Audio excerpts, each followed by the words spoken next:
Around the 30-hour mark, I put the Pokeballs down and started throwing hands, bro. I was tussling with these damn Pokemon. It was lit. And at this point, I for real felt like I was playing some, like, you know, high-intensity action RPG. Boys, I wasn't expecting this. Truthfully, there's a lot of things surrounding this game that I wasn't expecting. Firstly, I didn't expect to like this game this much. The weekend the game dropped, I put in 35 hours in 48 hours. And I think a part of it stems from the idea that we've been receiving the bare minimum when it comes to a complete Pokemon game from start to finish. So it's like, as soon as this game was just a little bit better than what I was expecting, my satisfaction just amplified. The other thing that threw me off was the initial reception. We were looking at something brand spanking new, but I got this vibe that people weren't messing with it, you know? They weren't realizing that we was about to get blessed. I gotta say, boys, I don't know if I've ever been so happy to be wrong. In 3 days, Legends Arceus outsold Brilliant Diamond, Shining Pearl, and Sword and Shield's previous records. And then... now this is what I'm talking about, boys. Count them numbers up. We gotta go on our hands, ladies and gentlemen. This masterpiece has literally changed my outlook on Pokemon forever. Honestly, I've had an awakening. 2017, I played Breath of the Wild for the first time, and it became my second favorite game of all time. Why? I don't know who Zelda is, bro. Open world. That's the first step. Personally, bro, I love getting lost in open worlds. And let's set the tone right now before we get any farther. For me, I don't need a lot of stuff in my open world for me to have fun. You just need enough bits and pieces scattered around that pique my curiosity. You know, or on the other hand, just give me a fun reason to explore. And the second step is the visuals. I'm telling you, we gotta stop judging these games so harshly, especially when it comes to Nintendo. The art style they went for in Legends Arceus is so nice to me. And you wanna know what other open world game has that cartoony but artistic look? Breath of the Wild. And then there's that one game that I pay rent for. Genshin Impact. What does Genshin Impact have? Besides women, graphics that I like, and an open world that I also like. Simply looking at Genshin is pleasing for me, and then the open world is always expanding. Legends Arceus isn't a live service, but the progression throughout the story was just so fluent, with how I could spend as much time as I wanted exploring an area, then easily progress the story, which opened up more in new areas. And let's not forget that at the start, we don't have all the traversal tools that we're gonna need, so that first run through isn't even the entire map. Around the beginning of my playthrough, there were multiple aspects like the unique graphics, the serious yet soft tone, and just overall vibe of the game that heavily reminded me of Breath of the Wild. But when I couldn't climb mountains freely, you know, that honestly brought me back down to earth. You know what I'm saying? Like, I was like, okay, we're not playing one of the best games in the world. You know, like, this is just Pokemon. And then Sneasler. I'm like, yo, what is this? I didn't know that was gonna be a thing. So this was a pleasant surprise for me, bro. I love this game.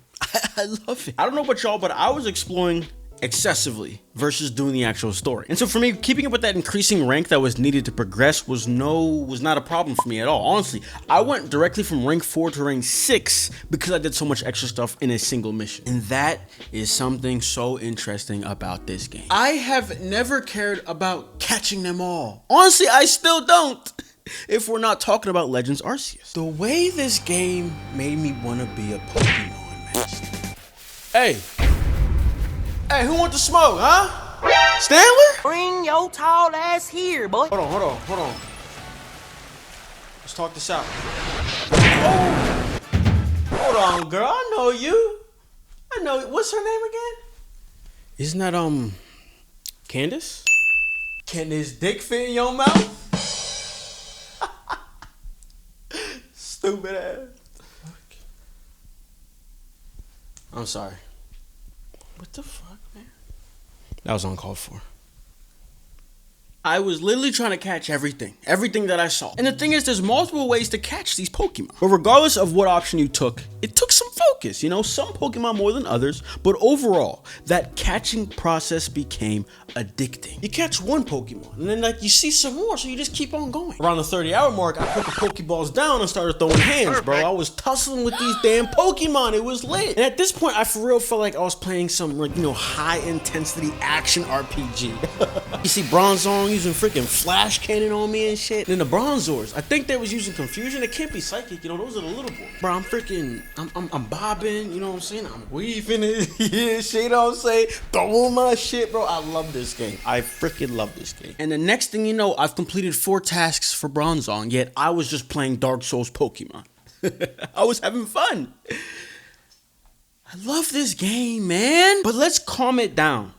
All right, let's take a step back, because I want to get into some specifics. The lack of abilities, depth in the buffs, debuffs, and overall somewhat more simplistic combat system made the game feel extremely different. Moves were adjusted, status effects were basically redone, and your brain had to think slightly different. Still Pokemon, right? But slimmed down. And on top of that, this game is kind of like Pokemon Go in the sense that catching is equally effective as battles. And if you outsmart the Pokemon, most are capable of catching without actually battling. At least for me, I initially felt less of a connection with my team because of this. I was switching them up so frequently, right? Catching new Pokemon, switching them up throughout my playthrough, which I thought was taking away some magic from that team building experience. But that honestly wasn't the case. Rather than latching onto a single set of 6 Pokemon, as you find new Pokemon when exploring, there's less of a decision to be made, right? The process of catching is so fluent and enjoyable that constant changes to your team is a bigger piece of the gameplay and fun to be had. I found myself switching up my team entirely. In BDSP and basically most Pokemon games, you usually build that ultimate team gradually, you know what I'm saying? Like 4 badges in, you only have 3 or 4 Pokemon. That careful consideration of each new member is an important part of the process. I get it.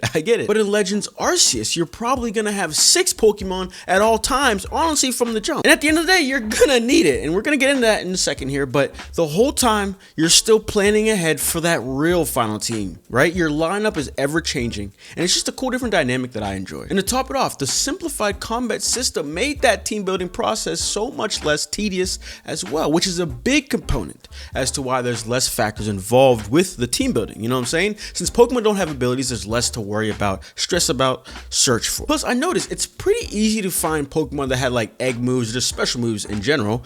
And at the end of the day, most of these Pokemon have strong moves with that added ability to change their moves seamlessly at any time or point in the game. And this overall makes it so smooth. Solid Snake or Rambo?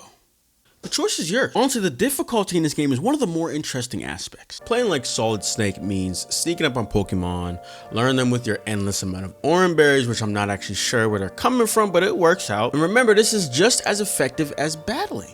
I can easily catch 1, 2, 3 Pokemon in under a minute to get my experience and continue on exploring. And then the Rambo style is when we go full action RPG, bro, and I did not expect it to get this intense at times. There's various items that let you stun the Pokemon, which then lets you catch them even if they notice you. But you do this while dodging their onslaught of attacks. They literally used the strongest attacks on you in this game, bro. It is real. Regardless of the style you choose, it's gonna be engaging. And the 2 methods are difficult in their own respect. Type of Pokemon, how high level they are, and honestly the surrounding area will dictate how hard it is. But something cool is the Pokemon in the open world, unlike wild areas of Sword and Shield, aren't necessarily capped, right? They scale with the region in the unlocked order. What I'm truly trying to say is in Legends Arceus, things like a level 88 Garchomp will destroy you or a large part of your team at any point, but most notably when there's like this distortion in space, you will get jumped by 2 or more Pokemon. And again, unless you're rocking bulky Pokemon, you're gonna lose a few with a high chance of dying, man. Not me though.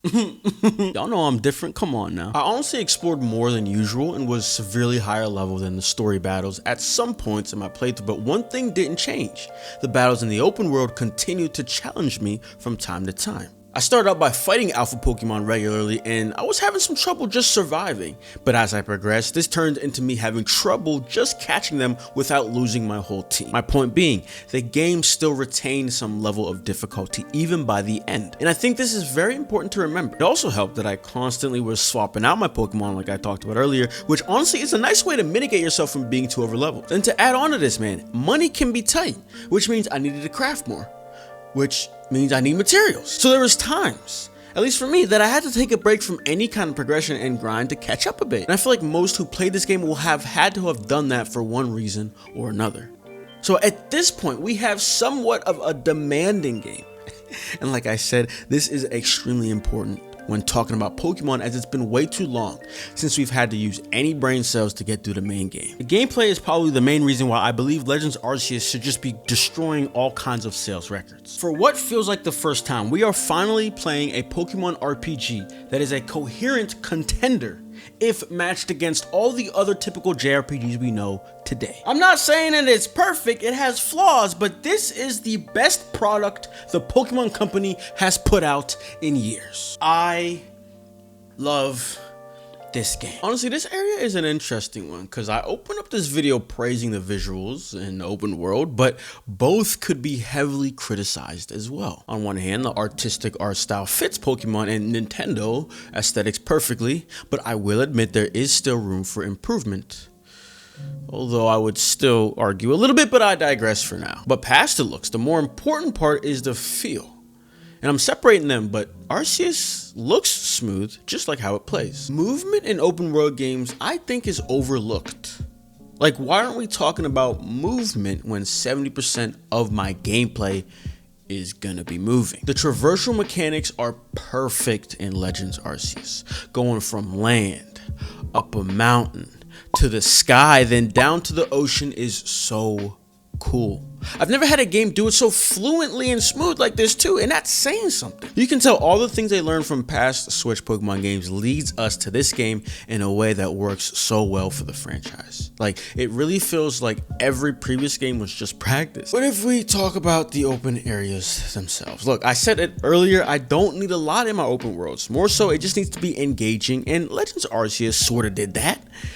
But man, why they gotta be so dry? So empty, like lifeless, like damn. Material gathering and really the search for different kinds of Pokemon is the only incentive to explore, but that's such a big piece of the game. For me at least, I kind of didn't realize how lifeless the map was until I had to sit back and look at it for a second, you know, and the first go around in each area is maybe somewhat interesting. I think I can have that argument, but after that, it's pretty boring. Still, for Game Freak's real first attempt in a sense, I'm digging it. I'll take it. To me, I'd say it's more about how the world is structured, and I think they did okay. So if I was ranking it and I said Arceus open world is like a 4 or 5 out of 10, I'd give Breath of the Wild like a 7 or 8. All you need is a snowball effect to happen. You know, you begin to explore one area, and the world naturally bribes you to go in 3 other directions as well. As a plus though, okay, since the areas are so empty, it makes riding Deer kind of fun and easy, you know what I'm saying? You got a lot of room to work with, you know what I'm saying? Come on.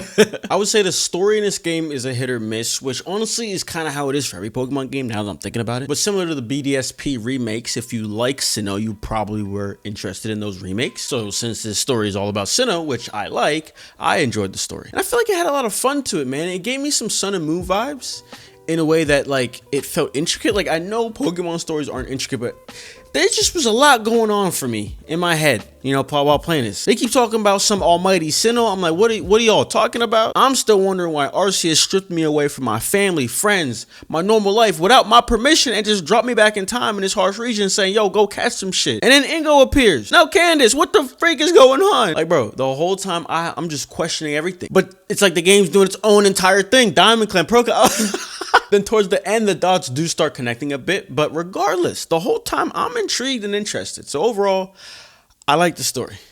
I love this game. For me, I feel like if the region and gameplay are good, that feeds into my enjoyment of the story.